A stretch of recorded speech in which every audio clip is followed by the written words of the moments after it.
The day I saw my sister walk into my office with that same smug smile she wore when she stole my dream job, I almost laughed. Not out of spite but because life has a cruel sense of humor. A year ago, she took everything I worked for. Now she was standing in my company's lobby, waiting for me to call her name. Before we continue, please subscribe to the channel and let me know where you're listening from in the comments. My name is Nora, I'm 29 years old, and for most of my life, I've lived in my sister's shadow. Her name is Vanessa, the golden child, the one who always had perfect grades, the right friends, and an effortless way of making everyone like her. I was the quiet one, the planner, the perfectionist, the one people forgot about until they needed something done. Ever since we were kids, I'd gotten used to being the background character in her story. If she won a medal, the family celebrated. If I did, they said good job, sweetheart, and went back to talking about her.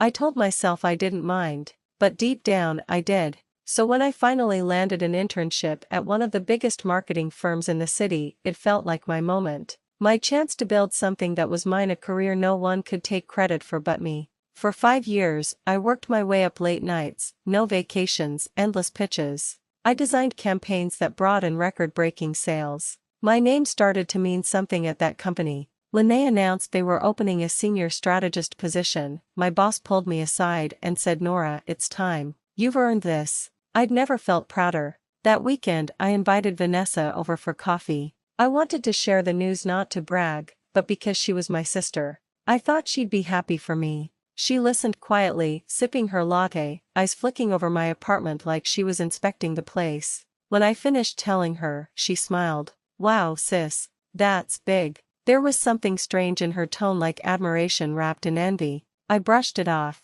The next week, I buried myself in preparing my presentation for the board. It was everything I'd learned over the years: innovative strategies, a digital roadmap, and a campaign prototype I'd been perfecting for months. I wanted to show them I wasn't just capable, I was indispensable. Vanessa stopped by a few times while I was preparing. She said she was curious about my work and wanted to see how big companies run things. I didn't think much of it. I showed her snippets, explained my concepts, even let her sit through a few test slides. She was full of compliments. "You're amazing, Nora. Seriously, this is next level." I smiled, soaking up every rare bit of praise she gave. Maybe finally she saw me for who I was. 2 days before my presentation, I got an email from HR. "The position has been filled. Thank you for your application." At first, I thought it was a mistake. My interview hadn't even happened yet. I called my boss immediately. "Nora," he said hesitantly, "I thought you'd already spoken to your sister." "My sister?" He cleared his throat. "Vanessa. She applied last minute and gave an incredible presentation, your digital campaign idea, even some of your visuals. We assumed you were consulting her on it. She impressed the board. The job's hers." For a second, I couldn't breathe. "She what?" I whispered. "I'm sorry, Nora. You're talented, but maybe next year." She just had that spark, you know, that spark, that fake, polished charisma she always used to take what wasn't hers. I hung up and sat in silence for a long time. My laptop screen was still glowing with my unfinished slides, my work, my voice, my vision, all stolen. When I confronted Vanessa, she didn't even flinch. "Oh, come on," she said, rolling her eyes. "It's business, not personal. You're so emotional about everything. You can't expect me to pass up an opportunity like that." "An opportunity that was mine," I said quietly. She crossed her arms. "Yours? Please. You don't have the confidence to lead. They chose me because I'm better at handling people. You should thank me. Honestly, I made your ideas shine." Her words cut deeper than any insult. "Our parents, of course, took her side. Vanessa didn't mean harm," my mom said over the phone. "You can't hold grudges in business, Nora. Maybe she'll even help you get promoted someday." That night, I packed up my things and quit. Not just my job, the idea that I'd ever need validation from any of them again. The next few months were rough. I freelanced online, took tiny projects, and barely made rent. There were nights I cried myself to sleep wondering if Vanessa had been right, if maybe I wasn't cut out for leadership. But pain has a strange way of reshaping you. It makes you sharper, hungrier. I started building my own small agency from scratch, designing campaigns for startups and local businesses. Slowly, my reputation grew. Clients came back, recommended me, trusted me. I wasn't the background character anymore. I was the writer, the strategist, the one calling the shots. One morning, about a year later, I got a call from a major investment group. They wanted my agency to lead the creative side of a corporate merger between two large firms. It would be our biggest project yet life-changing. When I read the name of one of the merging companies, my hands trembled. It was Vanessa's firm. That was the moment I knew karma had just sent me an invitation, and I was ready to RSVP. When I walked into the glass conference room that morning, I could feel every pair of eyes on me, but none more piercing than my sister's. Vanessa froze mid-laugh the second she saw me. Her voice faltered, the confidence draining from her face as recognition hit. "Nora," she breathed. I smiled calmly and set my laptop on the table. "Good morning, everyone. I'm leading the marketing side of the merger project. Let's get started." The silence that followed was delicious. Before we continue, please subscribe to the channel and tell me where you're listening from in the comments. The executives shuffled papers, pretending not to notice the tension between us, but the energy in the room was impossible to ignore. Vanessa's jaw clenched so tight I could almost hear her teeth grind. She hadn't expected this, to see me not as her shadow, but as someone she'd have to report to. The man sitting next to her, her boss, apparently cleared his throat. "So, Ms. Brooks," he said, turning to me, "we've heard great things about your agency. Vanessa spoke highly of your strategic creativity. Seems like you two have history." I met Vanessa's eyes. "Oh, we do," I said, keeping my tone smooth. "A long and interesting one." Vanessa's smile didn't reach her eyes. "Yes, well, small world, isn't it?" Throughout the meeting, she kept interrupting, trying to redirect ideas, inserting herself where she wasn't needed. It was obvious she wanted to reassert dominance, to prove she was still the one in control. But here's the thing about people who build their confidence on taking from others: they fall apart when they can't. Every time she spoke, I countered with data, insights, and strategy. My team, calm, professional, efficient, followed my lead like clockwork. By the end of the meeting, the investors were nodding, impressed. Her side, however, was floundering. After everyone left, Vanessa cornered me by the elevator. "What the hell are you doing here, Nora?" she hissed. I tilted my head. "Working," she scoffed. "Don't play innocent. You knew this was my project." "I didn't choose the merger partners," I said simply. "But I'm glad we get to work together again. Brings back memories." Her glare could have burned through steel. "You always were good at playing the victim. And you," I said softly, "were always good at playing the hero in someone else's story." The elevator doors opened, and I stepped inside, leaving her fuming in the hallway. That night, I got an email from her company's executive assistant, a polite message asking for a private consultation. Apparently, the board wasn't happy with Vanessa's latest campaign reports. They wanted my opinion. When I logged in to review the materials, I almost laughed out loud. She had reused old designs, the same layouts and slogans I'd created years ago, slightly modified but unmistakably mine. Her innovation had run dry, and she was still living off my ideas. Part of me felt a familiar sting, that ache of seeing my work used without credit, but another part of me felt something new: power. I didn't expose her immediately. Not yet. I wanted her to sweat. Over the next few weeks, we had to attend multiple joint meetings. Each one was a balancing act, me staying professional while she tried to undermine me in subtle ways. She'd accidentally send out wrong data sheets, forget to loop me into group emails, and make small jabs disguised as jokes. "She's still learning leadership," she said once to a client, right in front of me. I smiled sweetly and replied, "That's true. Some lessons just take a little longer for some people." The client laughed. Vanessa didn't. Meanwhile, her cracks were showing. The investors were getting frustrated with her lack of organization. Her team started relying on mine for clarity. One of her own assistants even asked if we were hiring. One afternoon, during a strategy review, her boss looked over at me and said, "Nora, your proposal has more depth. Let's go with yours." Vanessa's pen snapped in her hand. "Of course," she muttered. "Whatever Nora wants." After the meeting, she stormed into my office, the temporary space they'd given me at headquarters, and slammed the door shut. "You think this is funny, don't you?" she spat. "Making me look stupid in front of my team." I leaned back in my chair. "I'm not making you look anything, Vanessa. You're doing that all on your own. You're pathetic," she sneered. "You've always been jealous of me." I laughed, genuinely laughed.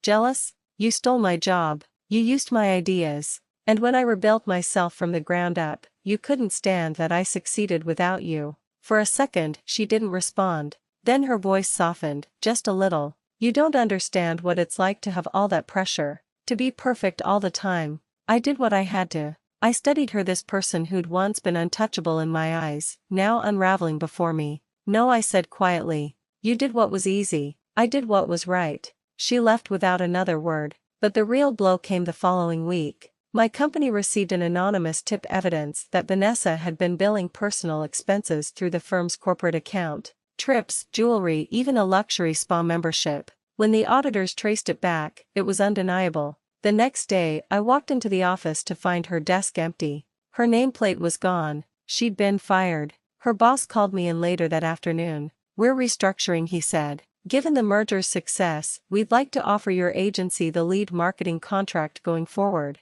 Full partnership. I accepted calmly, politely, but inside, my heart was pounding. As I stepped outside, the sun felt warmer than usual. Not because I'd beaten Vanessa, but because I'd finally stepped out of her shadow for good. That night, I got a text from her. Vanessa, you happy now? Me no, Vanessa. Just free. I thought that was the end. But fate, apparently, had one last surprise, one that would bring her right back into my life in the most unexpected way imaginable. It had been 6 months since the merger was finalized, and my agency was thriving. New clients, national campaigns, awards, everything I'd dreamed of when I was sitting in my tiny apartment years ago, wondering if I'd ever be enough. But success had a strange way of circling back to the past. It started with an email, a name I hadn't expected to see again. Vanessa Brooks. She was reaching out to apply for a position, not as a partner, not as a consultant, but as a project coordinator. Entry level. I stared at the screen for a long time.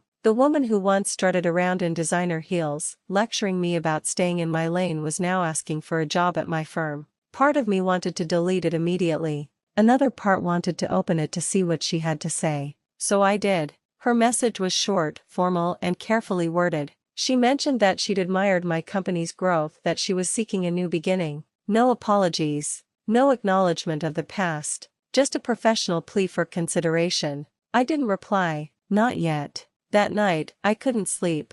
I kept thinking about everything that had happened, the job she'd stolen, the years she'd made me feel invisible, the fire she'd lit that forced me to become stronger. And strangely, instead of anger, what I felt most was clarity. The next morning, I called my assistant. Schedule an interview for her, I said. When the day came, I arrived early to the office. My team had been briefed, no one was to mention our connection. At exactly 10 o'clock, Vanessa walked in. She looked smaller somehow. The confidence she once wore like perfume was gone. Her makeup was minimal, her clothes plain. Even her posture had lost that rigid superiority. Nora, she said, her voice tight. Ms. Brooks, I replied, motioning for her to sit. She hesitated, clearly unsure of how to act. For once, she was the one out of place. I opened her resume and skimmed through it. You've had an impressive career, I said evenly. But your last position ended abruptly. Her jaw tensed. There were misunderstandings. Of course, I said.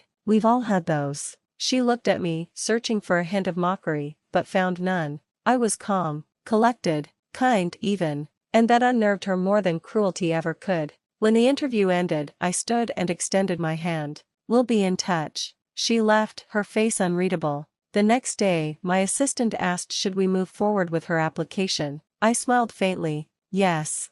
Give her a 3-month probationary contract. If you've ever seen someone used to power forced to start over, you know it's not easy for them. Vanessa tried to adjust, but humility didn't come naturally. She stumbled, often forgetting deadlines, struggling to take direction, visibly uncomfortable taking orders from the same kind of people she used to dismiss. At meetings, I watched her closely. She was trying, genuinely trying, and that surprised me. There were moments she stayed late, moments she even thanked others. But I also noticed how she avoided looking at me directly, as if every time she saw me, she remembered who she used to be. 3 weeks into her probation, we landed a huge client. My whole team was buzzing with excitement, but the pressure was on: tight deadlines, big expectations. I assigned Vanessa a minor role in the campaign, mostly administrative. But she took it seriously, staying late, triple-checking her work. One night, as I was leaving, I saw her sitting alone at her desk, rubbing her temples. For a moment, the bitterness I'd carried all these years softened. She looked lost, not defeated, just human. So I walked over. You should go home, I said gently. She looked up, startled. I'm almost done. Vanessa, I said, you've done enough for today. Get some rest. There was a pause. Then, quietly, she said, I never thought I'd see the day you'd be my boss. I smiled faintly. Neither did I. She let out a breath, half laugh, half sigh. I was awful to you, wasn't I? I didn't answer right away. I just met her gaze. You were who you were, I said finally. And I was who I needed to become because of it. That was the closest thing to an apology I ever got. And honestly, it was enough. The next morning, when my assistant came in with her performance review, I signed the papers and extended Vanessa's contract for a year. Not because I wanted to humiliate her. Not because I wanted to keep her beneath me. But because I'd learned that true revenge isn't about crushing the other person. It's about living in such a way that they can never touch you again.